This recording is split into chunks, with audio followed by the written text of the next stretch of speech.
वालेकुम फ्रेंड्स, मैं नौशीन अंसारी आज आपके साथ शेयर करूंगी उर्दू ऐसे मोइंजोदड़ो। मैं आपके साथ ही ऐसे शेयर करूं उससे पहले प्लीज़ आप मेरे चैनल को लाइक शेयर एंड सब्सक्राइब कर लीजिए। तो हमारा आज का टॉपिक है मोइंजोदड़ो।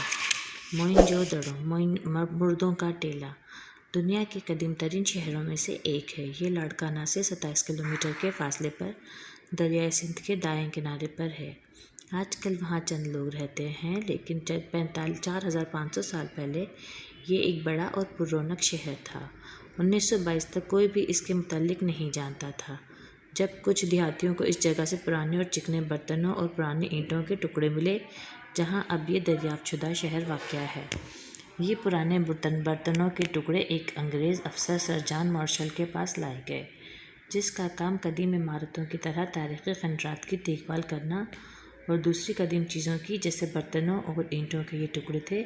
इसे बज़ात खुद भी तारीख़ से बहुत दिलचस्पी थी और ऐसे खंडरात के मुतालिक मालूमात करने के लिए मुतजस्सिस था। इसलिए जब इसने इनको गौर से देखा तो वो फ़ौरन समझ गया कि ये बहुत पुराने बर्तनों के टुकड़े हैं।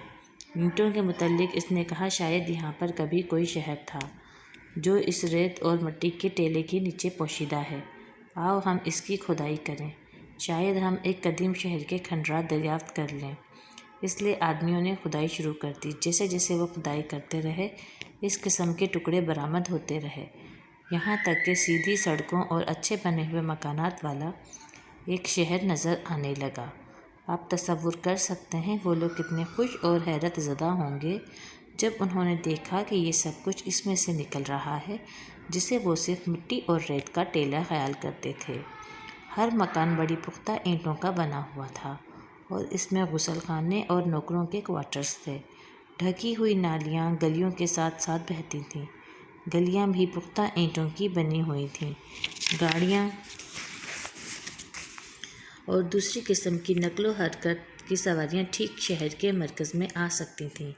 अब आप भी इस बड़े हॉल को देख सकते हैं जहाँ अनाज ज़ख़ीरा किया जाता था। अब भी वहाँ एक चौड़ी सड़क है जिसके दरमियान में ख़रीदो फ़रोख्त का मरकज़ था, जिसके दोनों जानिब दुकानें थीं। यही सड़क आगे जाकर मज़दूरों के मकानों तक जाती थी।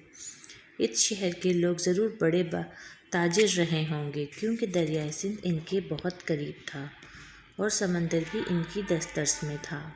देहाती इलाका ज़रूर ज़रख़ेज़ होगा, जहाँ वो गंदम, चावल और कपास उगाते थे। किसान मवेशी भी करते थे। यहाँ माहिर कारीगर थे जो सोने, चांदी और हाथी दांत का काम करते थे। मिट्टी के खिलौने और छकड़े बच्चों के खेलने के लिए बनाए जाते थे।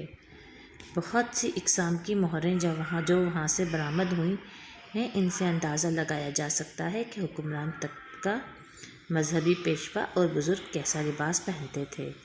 वो लंबे और ढीले लिबास पहना करते थे। करीब ही अजायब घर है जहाँ मोइंजोदड़ो से मिली हुई दिलचस्प अशिया नुमाइश के लिए रखी हैं।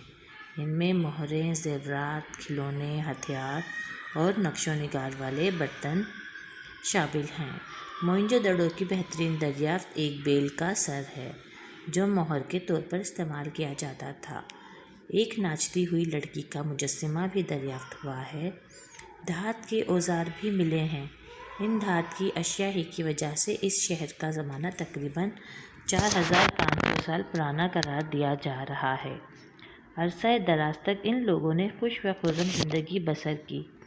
वो लोग बहुत अमीर थे और कारोबार या तफरीह के लिए एक जगह से दूसरी जगह सफ़र करते थे। इनका शहर अच्छे मंसूबे के तहत तामीर किया गया था। बारिश का पानी गलियों में नहीं रुकता था।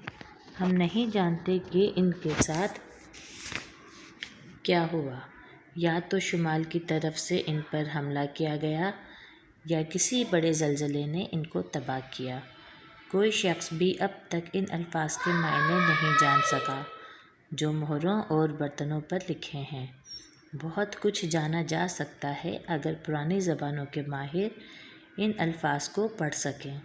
बहुत काबिल लोग अक्सर व बेशतर सियाह इस जगह आते हैं।